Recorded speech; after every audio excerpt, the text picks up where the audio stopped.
everyone, and welcome to the CyberSecTV special. Today, we're going to be talking about the secure use of package managers in software development.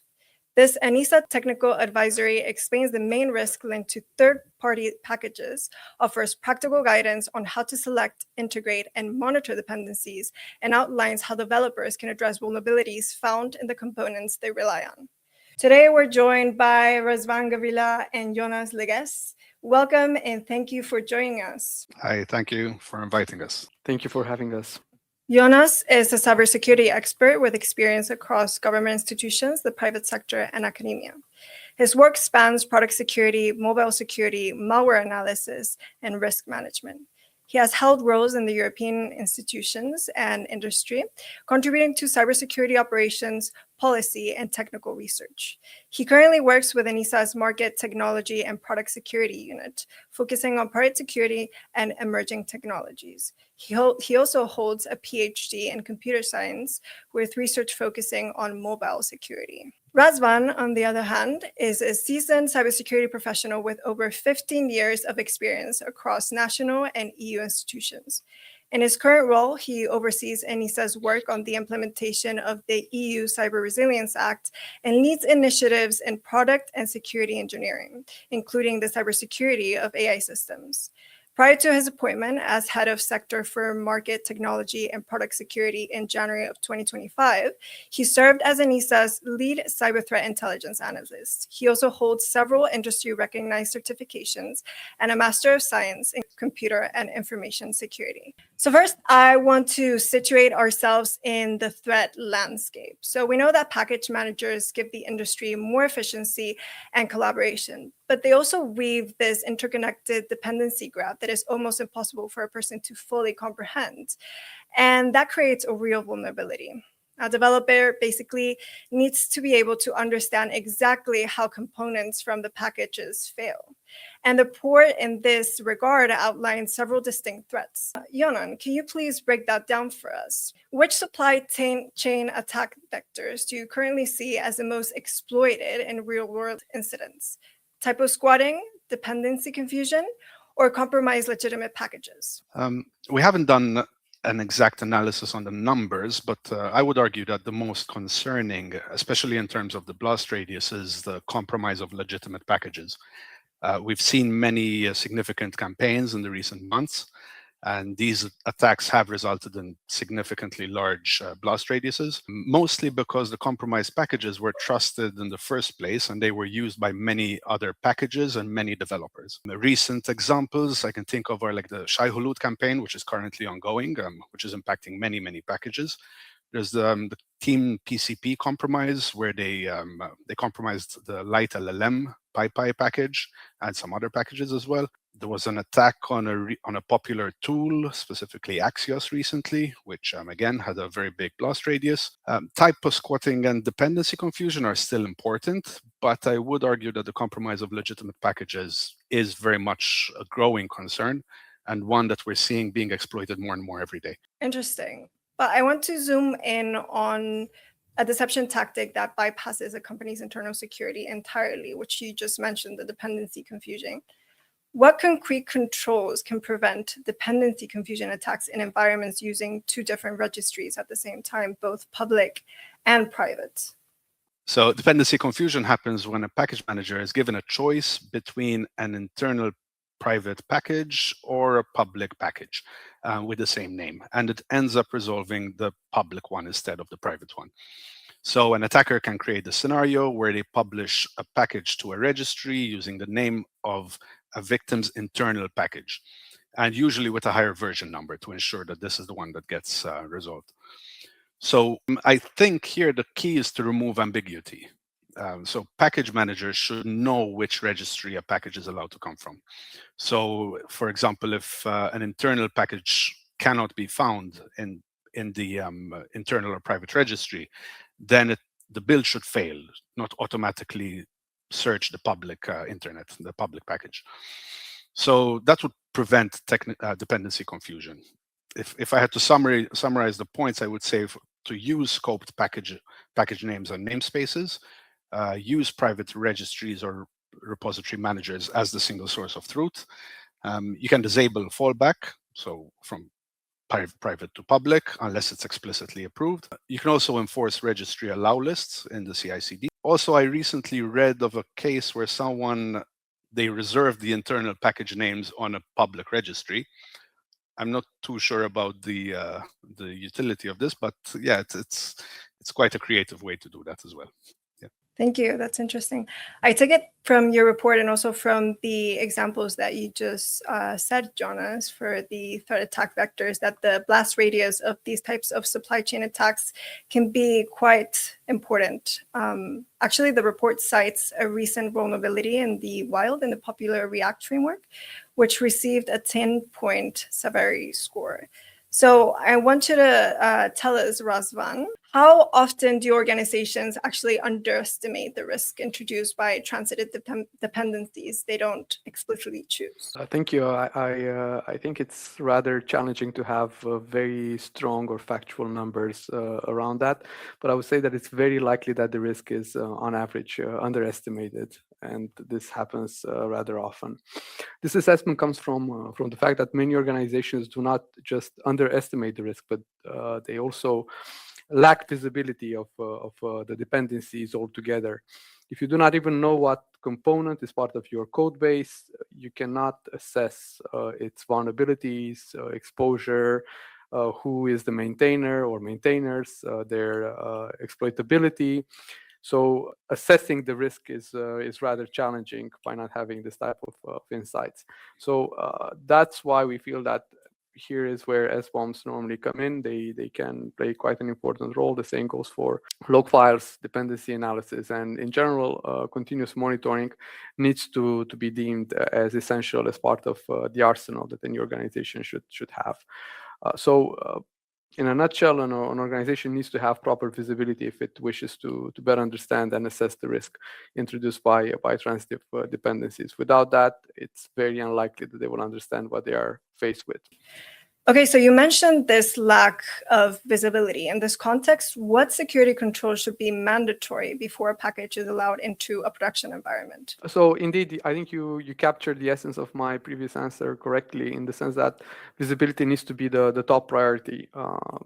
Before a package is even introduced in the environment, the organization must know that it exists, where it comes from, why it is needed, who owns the risk, which again ties directly back to our SBOM discussion. So there are, on average, a couple of key mandatory controls that should always be included, such as SBOM monitoring, vulnerability and malware scanning, so any traces of malicious code, provenance verification, install script management to block any unexpected scripts that may do some funky steps, integrity checks using hashes or log files. And obviously, going back to what Yonas was mentioning, having a very well-defined list of approved registries by the organization that you trust or that you vetted. Ultimately, it's more about a mindset shift that you need to have in the organization, where you need to realize that once the third-party code is imported in the environment, becomes code the organization is fully responsible for. Meaning the real question isn't just can we use this package, but rather can we safely own the risk that it will introduce by bringing it into our own environment. Yeah, that's interesting. We're going to delve more into the different tactics that you just mentioned. But what I'm hearing basically is that in this first selection phase, you have to rigorously evaluate a package before you blindly install it. So you shouldn't just grab the first search result that comes up, which seems common sense, but I guess it doesn't always happen. So what does that look like for a developer, Yonas? Can you tell me what are some of the most reliable signals that a package should not be trusted, even if it appears popular or widely used? I wouldn't rely on one signal alone. It's more that you would be looking for like a pattern of weak or suspicious signals. So there are different things that you could look for that could potentially raise suspicion. Again, it doesn't necessarily mean it's untrusted, but it's more that it could contribute to this pattern of, let's say, signals. So for example, you have the inability to verify the source or provenance. If there are no vulnerabilities or unpatched vulnerabilities, especially with no maintainer response, to reported vulnerabilities or no remediation plan. Integrity verification failures, so if there's like a hash mismatch when you're looking at a specific package. Any suspicious installation scripts, so for example, scripts that would make network calls and then execute shell commands or fetch some external binaries. Sudden addition of a new or obscure dependency to an established project, or maybe even a newly created maintainer account or on an established package. Again, these aren't in isolation. They might not necessarily mean that this shouldn't be trusted, but when looking at the entire pattern, you could start seeing certain signals. But overall, I would say that popularity can be a useful context, but it shouldn't override any of the other warning signals. And we also need to keep in mind that a package that was trusted today could end up being compromised tomorrow. So, and this is what we're seeing with the current supply chain attacks. So in the advisory, this is why we don't just focus on the selection. This is just the first step. But after the selection, you have to focus also on careful integration and constant monitoring of your packages. Exactly.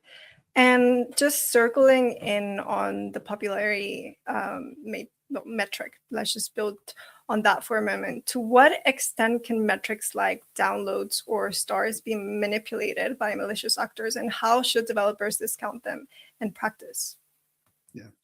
Metrics like downloads and stars, for example, they can be useful, but on their own, they're relatively, I would say, weak trust signals. I wouldn't treat them as a reputation. I would treat them more as a reputation hint, not as evidence of security, for example. So a popular package, it's not automatically safe, and an unpopular package is not automatically malicious. And indeed, stars can be inflated. We've seen that there are bots, for example, that can inflate the stars of a project. Also, they could reflect historical popularity. Maybe they're not historical anymore, but they maintain their stars and downloads. Also, there are other factors, like the downloads can reflect transitive use, not necessarily real human trust. So it could be that they are being downloaded through because they are a transitive dependency of another project. So overall, I would say they can be useful reputation hints, but more hints, not really, a binary, yes, this is safe or this isn't safe. Low adoption could raise a flag and maybe justify closer scrutiny, but high adoption doesn't prove safety either. Popularity should be considered with other signals, I would say. I'm going to pick up on that because you also mentioned provenance, Jonas. So Razvan, let's circle in on the significance of provenance. The report highlights that analyzing provenance is an important tactic for the selection phase. Could you please unpack this for us? So how critical is package provenance today? And should sign packages become a baseline requirement across ecosystems? Indeed, I think you captured one of our key recommendations quite correctly there, in the sense that we feel that package provenance is becoming more of a critical aspect when it comes to trustworthiness, especially for enterprise-grade software. Because looking at this dimension, we need to answer a very vital type of question: who published the package, from where, through which workflow, and whether it matches the expected source. So at least at the level of the advisory, we feel that signed packages and trusted publishing. So we see that, for example, with NPM's trusted publishing approach, which uses open ID-based workflows to automatically generate provenance attestation, should become a baseline expectation across ecosystems, particularly for widely used dependencies. So those that can have, as Yonas was mentioning, this wide and large blast radius if they get compromised. While these signatures do not entirely eliminate risk, since obviously a legitimate maintainer can still publish vulnerable or malicious code in case their account gets compromised, they do make tampering, account compromise, and unauthorized publishing much easier to detect. So you have there a lot of telemetry that you can use to see whether someone was doing something dodgy.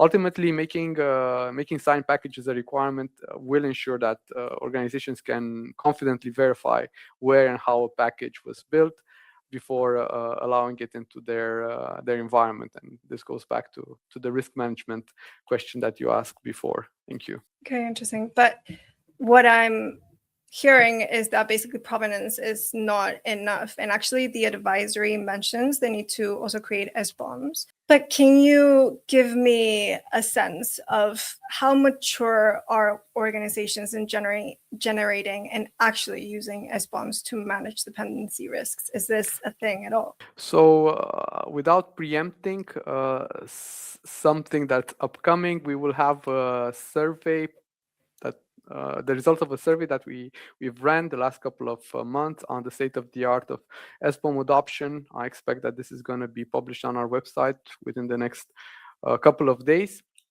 But what I can already say openly is that when assessing how mature organizations are in generating and actually using SBOMs to manage dependency risks, what we are definitely seeing improvements is on the tooling used to generate this SBOMs, but the much bigger challenge remains in the consumption on operationalizing the data that you have in the SBOM.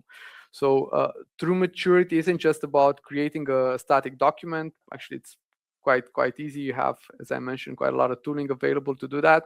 It's more about linking that SBOM to vulnerability intelligence, to asset inventory, to risk ownership, to exploitability, and ultimately, because it does happen, to incident response actions that you may take in case something downstream has been compromised.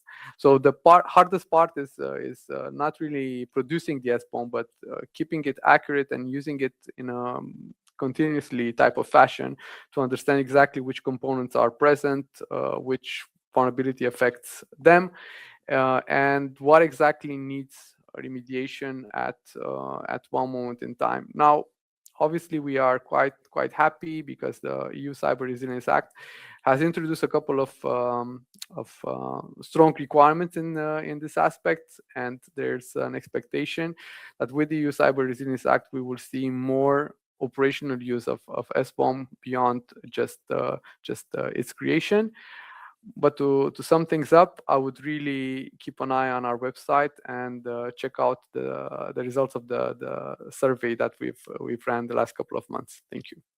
Yeah, go check out those results. But you're getting at something that is kind of at the key of where I want to go next. You're talking about the operationalization of SBOM. So you have the SBOM and you have the provenance of a specific package.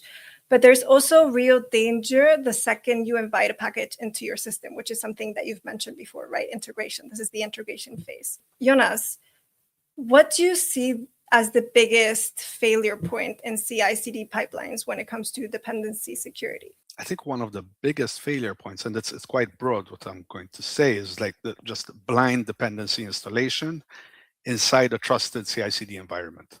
So packages, they're often treated as like a routine step, setup step.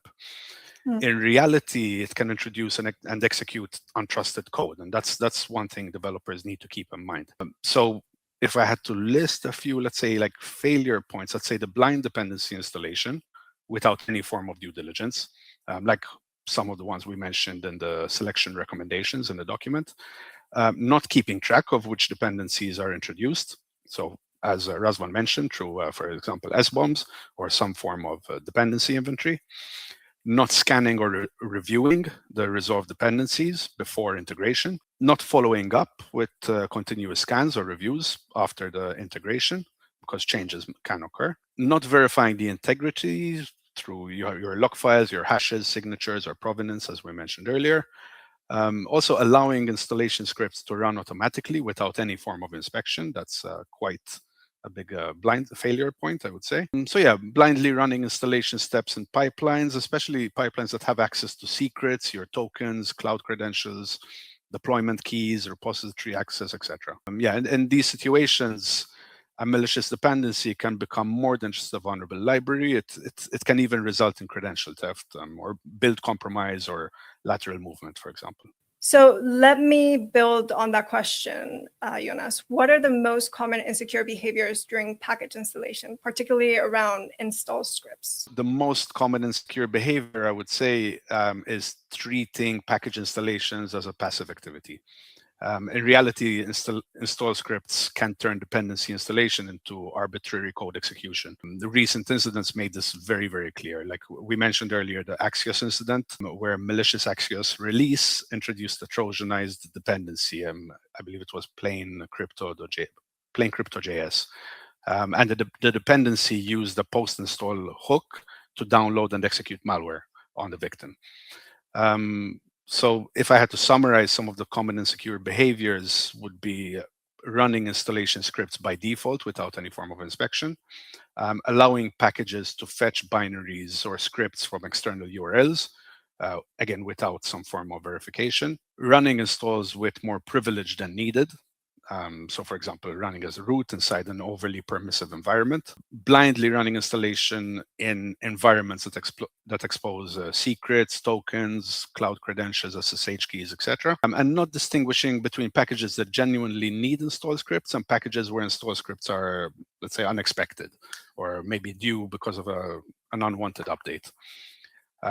Safer practices would be to disable or maybe restrict the installation scripts where possible, and only allow them through some form of reviewing or whitelisting. For packages that do genuinely need install scripts, there should be a form of inspection to understand what the script actually does. Again, provenance verification could help over here to give some more confidence, but also running the installation script in an environment with limited access to sensitive assets like secrets.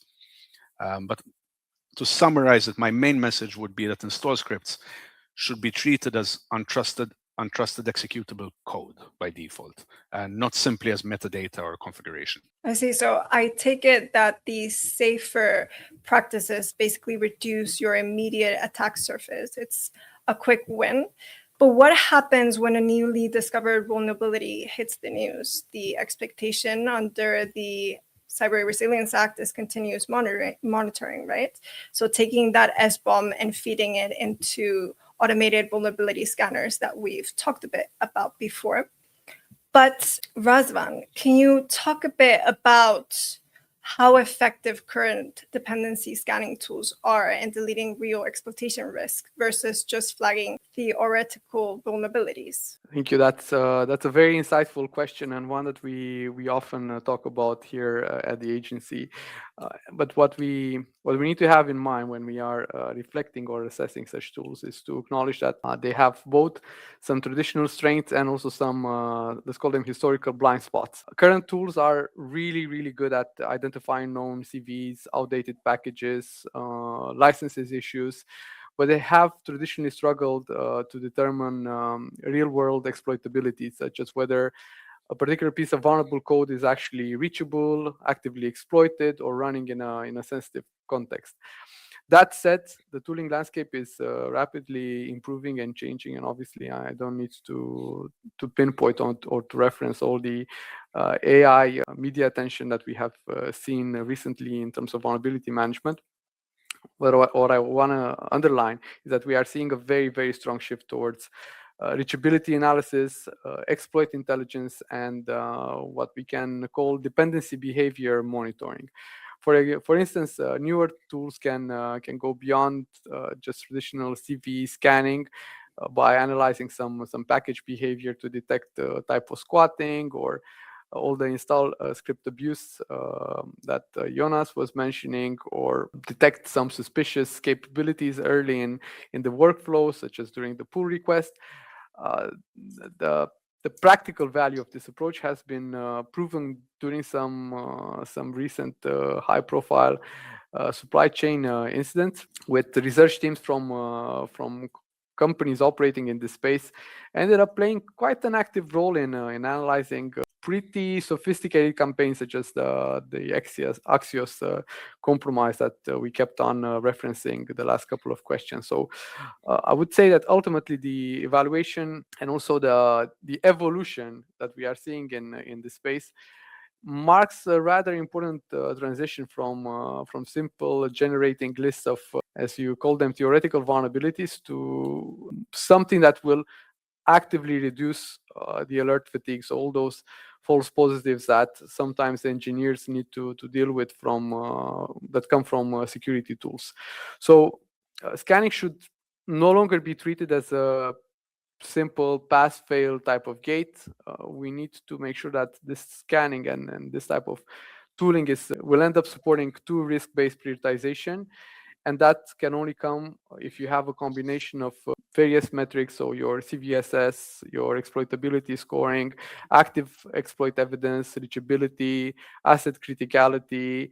All of it will give both security teams and also developers and builders a realistic picture of what is it that is actually exposed and how to measure the risk that requires action. You mentioned reachability, and I think this is something that I found quite key in the advisory. Can you tell me, how should teams prioritize vulnerabilities and dependencies that are installed but not directly reachable at runtime? We mentioned that in the advisory because we feel that this is an important problem, but we also realize that it's a rather complex one. But when we reflect on how this prioritization should take place, obviously tooling and automation are a crucial first step to understand whether the vulnerable code is actually reachable and exploitable in that specific environment. However, just because a vulnerability isn't currently shown to be exploited doesn't mean it should be ignored. And we see that being more relevant than ever now with some of the advancements that we are seeing in the AI tooling space, since any vulnerability shouldn't be treated with the same sense of urgency. Nevertheless, we need to have this in the back of our heads that a bug is still a bug that will require at moment in time a resolution, whether is it a fix or don't fix, or maybe a more class solution that will address that particular problem. So prioritization must be based on a combination of factors or of dimensions: exploitability, again, reachability, asset criticality, exposure, obviously the availability of mitigation measures from the manufacturers, and naturally, if something is proven exploitable, critical, unmitigated, it should demand, actually it must demand immediate action. For those deemed not directly reachable, teams must remember that this is not always an indication of something being harmless, as indirect paths do exist, such as reflection in Java or dynamic imports, plugin systems, configuration-driven loading, and install scripts in Node.js. Ultimately, if a safe patch is readily available and does not introduce breaking risks, applying the update is usually the safest and most efficient path forward. Interesting. Yonas, Razvan has mentioned, that there's an array of tooling. There's been an advancing in tooling for these risks, basically.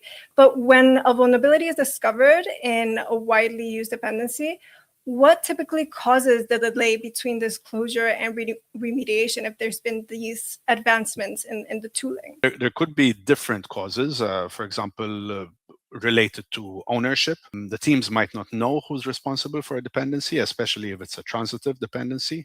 Delays could also come from transitive dependency chains, where a fix could depend on another maintainer releasing an update. Maybe less technical vulnerabilities could be that the maintainers simply don't have enough resources or time to provide a patch quickly. And then on the consumer organization side, the remediation is it's more often delayed by patch backlogs. So it could be, for example, poor prioritization. There might be fear of breakages if a patch is applied. So there could be the need to allocate time for testing, lack of test coverage to validate if the upgrade is correct. But CVE or alert fatigue is a real thing. Ultimately, it is. I can empathize with the struggle that organizations might have. There are so many CVEs being disclosed right now that patching them is not an easy thing. Another factor could be the difficulty in prioritization. So not knowing if the vulnerable code is actually reachable. So there are different causes, but all working together, they join to this CVE and alert fatigue and difficulty in prioritization. I mean, your advisory also sets out recommendations to reduce this delay, but which security practices in your guidance do you expect organizations will struggle the most to implement, and why Why is that? I think organizations will struggle with practices that would require more than just buying or installing a tool. The hard recommendations are the ones that require ownership, workflow changes, and continuous governance. So when you have your reachability analysis that we mentioned, because this actually requires code, runtime, and dependency context, and it's not always as straightforward. Operationalizing SBOMs, because the producing of an SBOM is easier than keeping it accurate and using it continuously. The restriction of the installation scripts, because like we said, it does require some inspection, but it also could break a developer workflow, because it could be that a package would actually require the installation script. Provenance enforcement, because right now the ecosystem support is still a bit uneven, although it's improving. And overall, the cultural change. Developers are often optimizing for speed, and then you have your security teams who are optimizing for control. And there could be a bit of, push and pull from both sides. So I'd say that the goal would be to design controls that would improve visibility and assurance, but ideally without slowing down the development. You've both set out really good defense tactics against supply chain risks for software. But as we've mentioned as well, as soon as industry figures out a defense, the technology advances and shifts right beneath our feet, as we've mentioned with AI. And your report also highlights a new vulnerability related to AI-assisted development, or also known as vibe coding. Razvan, how is AI-assisted development changing the way dependencies are selected and integrated? Can you give us a bit of a sense of that? Yeah, first of all, thank you very much for moving away from the term vibe coding to AI-assisted coding. Actually, we got this as a comment from some developers that don't necessarily like this idea of vibing, as assistance puts the human still in the center as the driving force behind it. And since I mentioned that, I think for us, especially when we are looking at the changing environment and the way dependencies are selected and integrated, probably one of the most critical shifts in the process has become the fact that it's far less deliberate. In the past, so in the old world, the one that we kind of grew up in, developers had to manually search for packages. You would go on a search engine, you would type something, linked to what you were trying to do. You would read documentation on average, check community discussions, which acted, all these actions acted as a form of informal security review, or at least some sort of a quality assurance process, to check whether what you're introducing into your environment is safe or not. Today, a developer may simply prompt for a feature. The coding agent will generate the code and the installation commands. And obviously, this can completely bypass the more traditional steps of due diligence that I was just describing. So the real concern here isn't just that AI might suggest a vulnerable package or even hallucinate a completely fake one, which is a growing threat in the space of AI-assisted coding, this type of slopsquatting. But rather that it's that this type of automation weakness, the human decision points where trust, maintenance, and necessity are actually bypassed, because you do need to have the human doing a lot of this assessment and reflection before something gets added, especially in enterprise level software.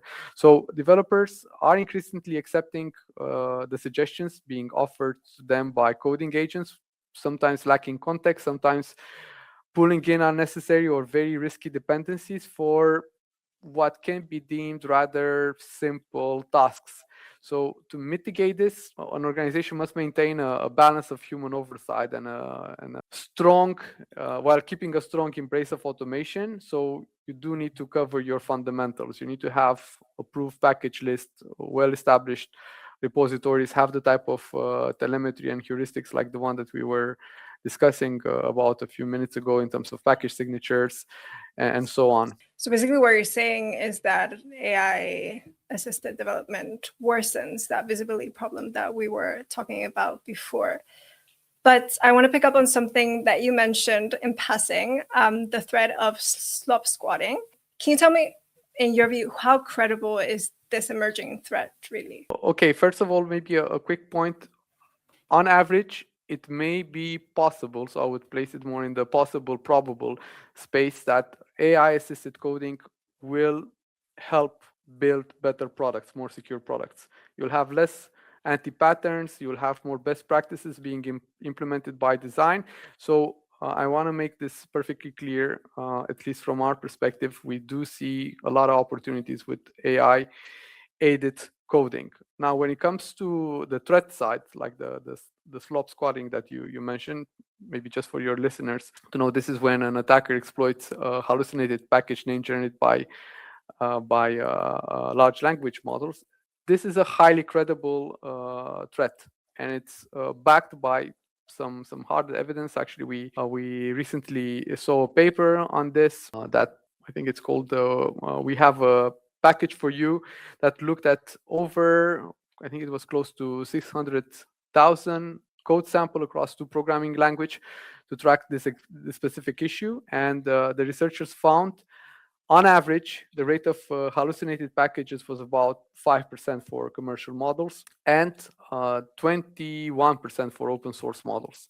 So this is a rather staggering type of discovery, since over 200,000 unique examples of package names have been detected in that data set. So going back to my point, we do feel that AI technologies are constantly improving. They may very well improve the overall quality of code in the long run. We may see some challenges at the early stages, especially since some threats like slopsquatting remains a very real and persistent threat to software supply chain today, if it's not correctly addressed from the source by using some of the controls that we've mentioned. Okay, perfect. This is a good high point to end off this interview. Thank you so much, Yonas and Razvan. It was incredibly insightful. I want to remind our listeners that you can also find the advisory report in the ENISA webpage and the report on package hallucinations as well, which will be linked in the description of this video as well.